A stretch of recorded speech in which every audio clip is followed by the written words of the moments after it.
Hey everyone, Sheldon here, and I just thought I'd make another video really quick on some of the progress for this paper dual extended hidden blade. So since the last video, I stacked this gear up to the same height as the gear sticks, and you can see it actually functions pretty nicely.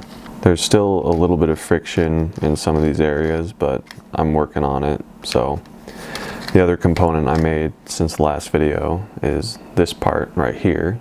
And you can see this piece has two smaller pieces inside of it. So this small piece right there is being constantly pushed forward using that rubber band.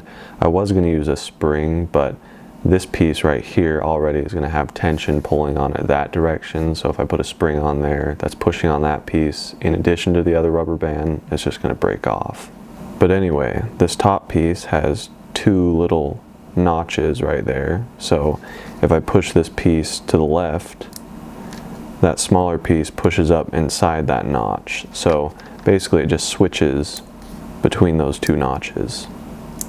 And this piece also has a small pin right there on the bottom that is slightly higher than the rest of this surface. So that pin's pretty important because it helps keep everything in line.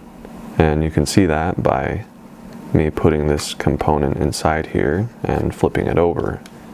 You can see that pin is inside this little groove right there, so it keeps it on a nice linear track. So I'm just going to put this piece in place, but as you can see there's a small rubber band hooked around that pin right there, and that rubber band is going to stretch over to that hook right there, which will keep tension pulling in that direction. So I'm just attaching it on there like this and pulling it forward. And now it's installed. So if you look closely, you can see how this works. So since that rubber band is constantly pulling this entire component down, it's always going to want to return to its original position, which is all the way toward the bottom. So if I push this piece forward, that small overhang right there on this piece right there is going to push on that small little step piece on the gear stick, just like this. So as you can see, if one gear stick goes up, the other one goes down. And since this component is constantly being pulled back down toward the bottom, this piece right there is going to get pushed to the right side using that ramped surface right there on the gear stick. So you can see it move over there, just like that.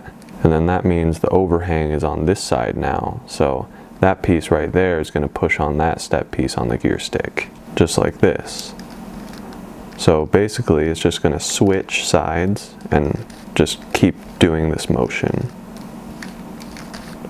And you can see if I flip this piece over, there's a small little piece right there that's taller than the rest of this surface, and that piece is actually attached to the left gear stick, just like that. And that small piece is actually going to hook onto that little cutout right there, which is in the slider. So that's the activation point. So basically it's just going to go inside there like that and push the slider forward and backward. So when everything's put together, that little piece right there is going to go inside the activation point like that. And it's kind of hard to see in there, but that piece is actually going in that little cutout in the slider. So if I push the gear stick forward, it pushes the slider forward. And then when this piece goes back like that, it pushes the other gear stick forward, which pushes the slider backward, just like that. And you can see when I have the rubber band, which is pulling the two sliding components together in there, which makes the whole thing work, I can actually push this piece forward and the blade comes out. And when this gear stick actually goes back, it makes the retraction work.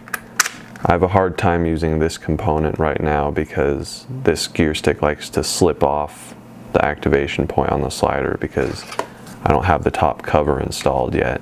So everything will work a lot more smoothly once the top cover is installed. Also because this rectangular cutout right here will keep that piece in line when it moves forward and backward. And you can also see on the bottom of the top cover, there's this rectangular piece of paper here, which is actually a few layers thick. And it has a little cutout right there. And I actually need to make that a little bit bigger to account for this smaller circular shape that's glued above the gear.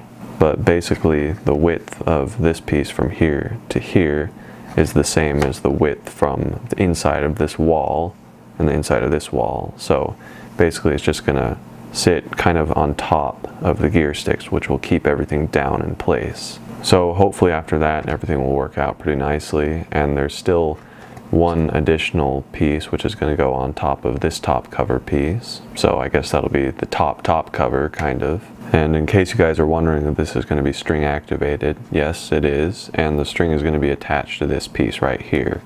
And I actually have the string right here. This is badminton string, which is what people tend to use when they're making hidden blades.